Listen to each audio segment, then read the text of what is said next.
寄ってらっしゃい、見てらっしゃい。闇芝居の時間だ。 Olá, samurais e geishas do meu canal do YouTube, beleza? Como é que vocês estão? Vocês estão de boas? Vocês estão tranquilos? Então tá tudo bem. Primeiramente, recado rápido, recado básico. Segue lá no Insta, eu faço votação ou eu aviso qual vai ser o próximo vídeo. Segundo recado, curte a página do canal no Face, eu faço postagens diárias, curiosidades rápidas, coisas que não dá pra ficar postando aqui no canal toda hora. E por último, mas não menos importante, eu vou deixar tanto no card quanto na descrição as últimas 5 teorias, beleza? E quem puder dar aquele apoio logo no início, eu agradeço. E bem, como vocês estão vendo aí, a teoria de hoje é: e se a Eustache nunca tivesse caído? E essa teoria é uma teoria minha. E bem, para quem não conhece o quadro de teorias, eu pego fatos que poderiam ter dado certo, aí eu moldo de uma maneira plausível para que nossa teoria aconteça. Nada é assim, aconteceu porque eu quis, entende? E eu também sempre pego os 3 fatos mais importantes mundialmente falando, né? Primeira Guerra Mundial, Segunda Guerra Mundial, Guerra Fria e por último as conclusões, beleza? Mas enfim, sem enrolação que eu já enrolei demais, vamos direto ao vídeo. E bem, né, só dando um breve contexto, a Eustache, ou mais precisamente falando, o Estado Independente da Croácia, foi criado em 1941, né, com ajuda direta da Alemanha, quando os alemães invadiram ali a Iugoslávia e diversos croatas aí se juntaram à Alemanha, e principalmente, né, o líder Ante Pavelić. E então eles acabaram criando o Estado Independente da Croácia, né, que obviamente, né, não era nada independente, pois era um Estado fantoche da Alemanha. E também eles meio que estavam ali para ser ao mesmo tempo um Estado tampão contra a Iugoslávia. E depois disso, né, obviamente, aliás, né, eles obviamente, né, lutaram ali ativamente pelo eixo.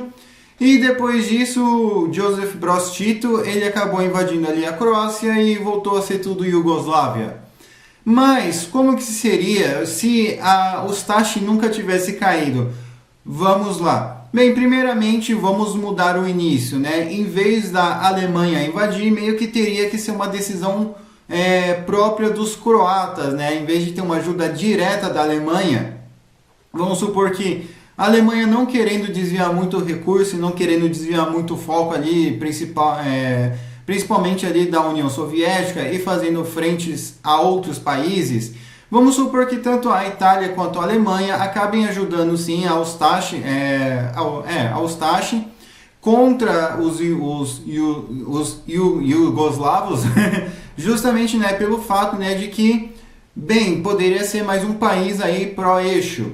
Mas vamos supor que, ok, né, eles acabem ajudando, acabem tendo uma guerra civil, vamos supor que de 1940, no finalzinho aí de 1939 até 1941, mas em vez de ser uma ajuda direta, né, os alemães e os italianos poderiam acabar ajudando, né, de certa forma aí com inteligência, alguns voluntários e principalmente aí logística, mas o resto aí seria tudo feito aí tudo pelos croatas. Pode ser que não ficasse algo tão rápido, né? Ou então algo muito mais bem planejado, mas aí os croatas eles poderiam acabar guerreando por conta própria, tendo as próprias estratégias e não seguindo ordens aí de outras nações. Então, beleza, a partir aí da metade de 1941 acaba surgindo aí o Estado Independente da Croácia, né? E a Eustache aí acaba subindo no poder. Porém, né, como eles fizeram basicamente tudo sozinho, né, o grosso aí, eles basicamente não iriam precisar seguir ordens, né, mesmo que seja da Alemanha ou da Itália. Por mais que seria assim um país mais pró-alemão, mais pró-eixo, eles não necessariamente seriam obrigados a escolher um lado. Obviamente, eles acabariam sim entrando em confronto com a Iugoslávia, justamente pelo fato, né, de brigas étnicas, brigas religiosas, né, e isso poderia fazer até com que, né, obviamente sim, iriam existir os campos de concentrações, mas eu não creio que existiria uma deportação em massa, né, de judeus para a Alemanha ou então os que acabarem falecendo pela Ustashi, provavelmente meio que ficariam em segredo, né? Pois eles não teriam como fugir no meio do caminho e denunciar ali para os aliados, ou então até a União Soviética naquele momento também já era um aliado. Então, ok, né? Eles vão guerreando provavelmente e vão se mantendo assim.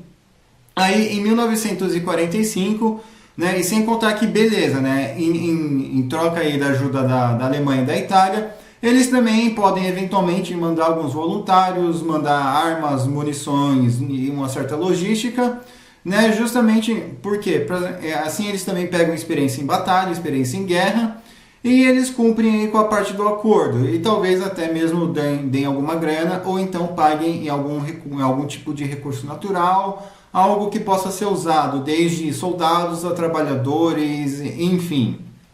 Então, a partir desse momento, né, beleza, eles estão com a dívida quitada. Já em 45, basicamente, né, a Iugoslávia já está dominada ali pelo Tito, mas aí vai ter um confronto bem pesado, né, entre o Estado independente da Croácia e a Iugoslávia, né, o que vai acabar resultando em uma defensiva aí, croata da Ustashi.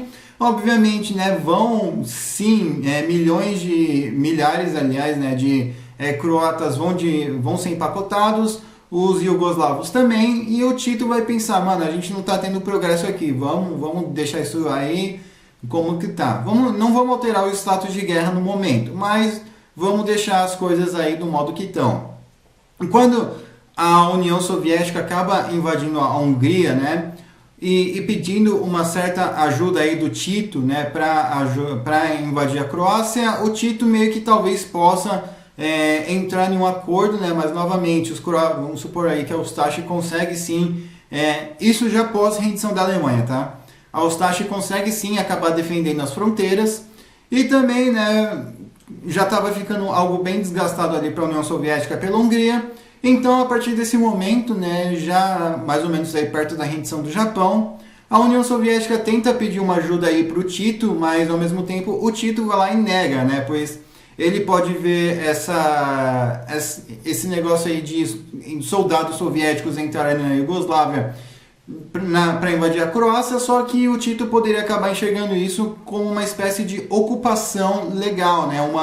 Você deixou nossos soldados entrar aqui, né? Então, o Tito, vendo que isso poderia ser uma tática aí de ocupação soviética, o Tito acaba recusando e as coisas, beleza, ficam do modo que tá, né? Por mais que a União Soviética, a Iugoslávia e a Ustashi nunca assinem um tratado formal, eles meio que, beleza, encerrem a guerra ali, né, e as coisas fiquem mais, eu não vou dizer mais tranquila, porém as coisas vão ficar um pouco menos tensas, um pouco menos tensas, mas as fronteiras vão estar completamente vigiadas. Já em 1946, né, com ambos os países desgastados, as coisas vão ficando bem complicadas, né, pois a Ustashi, querendo ou não, seria basicamente, né, o único regime fascista do leste europeu. Lógico que nós ainda iríamos ter a Espanha e Portugal naquele momento, mas falando de leste europeu, principalmente aí dos Balcãs, a Ustashi, vulgo a Croácia, ia ser o único. E lógico, né, que ele estaria rodeado, né, de inimigos, né, pois na Itália teria a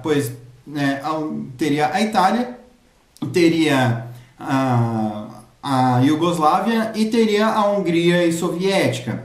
E isso faria com que, né, a Croácia ficasse isolado, tanto diplomaticamente quanto logisticamente, meio que quase como uma sanções automática. Então, né, ele estaria rodeado de inimigo, ele não ia ter com o que fazer. Então, nesse momento, aí, a Ustashi também e a Croácia, quando eu falar Ustashi, entendam como Croácia. A Ustashi ia fechar ali as fronteiras e, obviamente, né, que essas fronteiras iriam ser bem vigiados. O Tito, né, poderia sim acabar protestando contra a Ustashi por causa de brigas de limpeza étnica. A União Soviética não ia ligar, né, pois o rompimento iugoslavo-soviético ia acabar já acontecendo ainda em 1946. E qualquer coisa que a União Soviética precisasse, o Tito também não ajudaria, né? Pois ele poderia sim acabar vendo uma ocupação soviética, mesmo que seja na Croácia, né, como algo que poderia se voltar contra ele no futuro. Então, por mais que a União Soviética tentasse pedir alguma coisa para o Tito ia negar, né? Afinal, se os soviéticos ocupassem a Croácia, provavelmente logo em seguida eles poderiam acabar invadindo qualquer lugar da Iugoslávia. Então, ok, né? As coisas vão se normalizando, menos, né? Mas isso não vai tirar a atenção das fronteiras. Já em 1952, por aí, a Ustashi poderia estar se recuperando, né? O Ocidente também poderia ver meio que a Ustashi como um estado tampão anticomunista, principalmente a Itália, né? Principalmente a Itália, vendo que a Croácia ali tem a maior parte ali da saída para o mar da Bósnia, então, basicamente, ia ser o inimigo do meu inimigo é o meu amigo. Por mais, né, que não dá para pensar assim quando falamos de coisas extremas. Mas, geopoliticamente falando, isso acontece até demais. Então, a partir desse momento, né, provavelmente sim, alguns líderes, provavelmente a Inglaterra, os Estados Unidos, países aí recém da OTAN, poderiam fazer uma vista grossa ali para o Ustashi, para as coisas que acontecem lá, mesmo que eles não decidam, mesmo que eles não vão intervir diretamente. Então, né, a partir desse momento, ok, as coisas vão seguindo normal, a Ustashi vai se recuperando economicamente, militarmente, né, e, enfim, já em 1956, né, com a Revolução Húngara, aí que as coisas poderiam complicar. O porquê? Bem, por causa dos húngaros querendo a independência e sair da União Soviética, isso poderia ser visto como um sinal positivo tanto para Ustashi quanto para Tito. Então, o que poderia acontecer nesse universo seria o seguinte: a Ustashi poderia sim acabar mandando armamentos, né, mesmo que seja através de tráfico de armas pela Áustria ou Eslovênia, perdoe aí se eu falei o país certo, acho que é a Eslovênia mesmo, né, justamente porque a fronteira com a Croácia estaria sendo fortemente vigiado. Então, né, a partir desse momento, né, voluntários, armas, munições poderiam acabar indo parar na mão aí de revolucionários antissoviéticos. Porém, ao mesmo tempo, né, o Tito poderia acabar vendo isso através de espiões e colaboradores e pensar que, opa, pera lá, se a Ustashi tá criando milícias ali anti-soviético, provavelmente se os caras tomar o poder, eles vão me cercar aqui também. Né? Então o Tito poderia sim também acabar de certa forma aí sustentando grupos aí socialistas, menos radicais, né? Ou então milícias um pouco mais moderadas, ou então até mesmo milícias antissoviéticas, porém um pouco mais à esquerda, um pouco mais nacionalista, um pouco mais socialista nacional, né? Não nacional socialista, socialista nacional, né? Justamente, né, para ter um viés político mais alinhado ali com o Tito. Isso poderia fazer até mesmo com que a Hungria beirasse ali uma micro-guerra civil. E a partir desse momento nós temos aí dois enclaves aqui, né, que não vão fazer muita diferença, mas eu acho interessante colocar. O primeiro é que é o seguinte: a Hungria vai virar um campo de batalha, né, talvez seja vira uma das principais zonas de guerra, né, depois aí da Guerra das Coreias, né, mas falando em questão da Europa, provavelmente talvez seria o primeiro país europeu a entrar numa guerra durante a Guerra Fria. Então isso poderia sim meio que deixar os países alarmados, principalmente, né, os que fazem fronteira. A União Soviética poderia sim acabar pegando pesado e restaurando o controle. Esse é o final 1.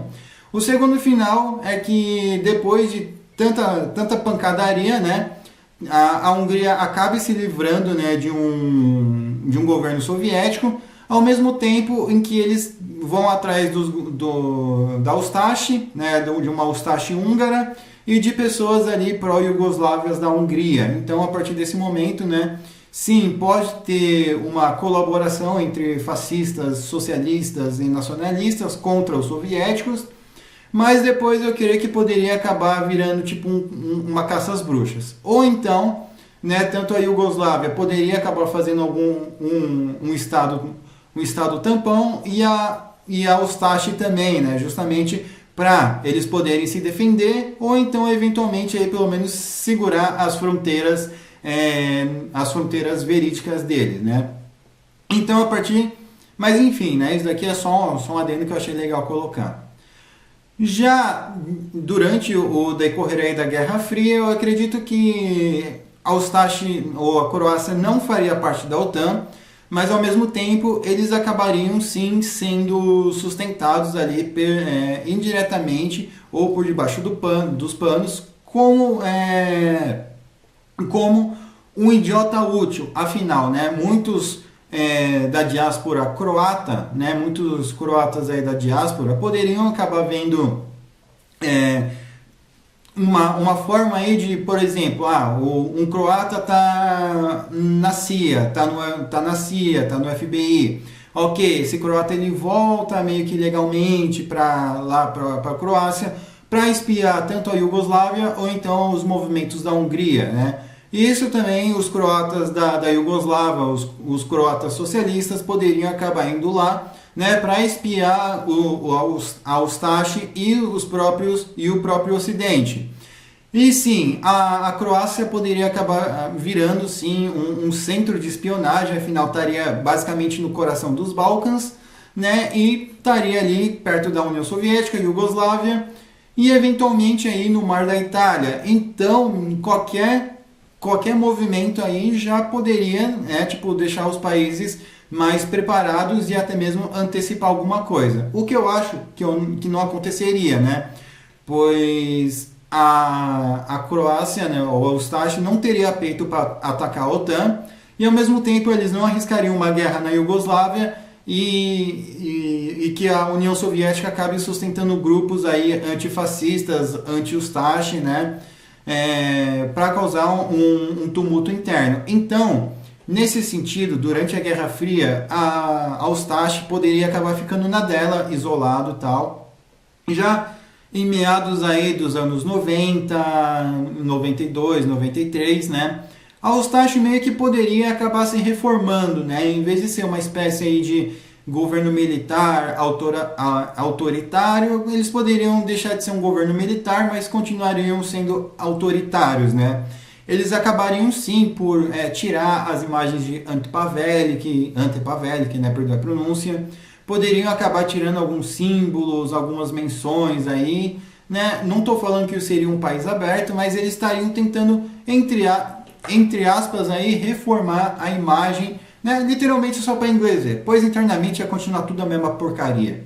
Então, a partir desse momento, né, as coisas iriam tentar se reformar, conforme, né, vai acontecendo a Guerra Civil da Iugoslávia, né, eles também vão ficando preparados, né, para uma eventual invasão, ou então evitar, né, que sérvios acabem entrando, ou então que pessoas acabem saindo e contando as coisas que acontecem lá dentro do regime.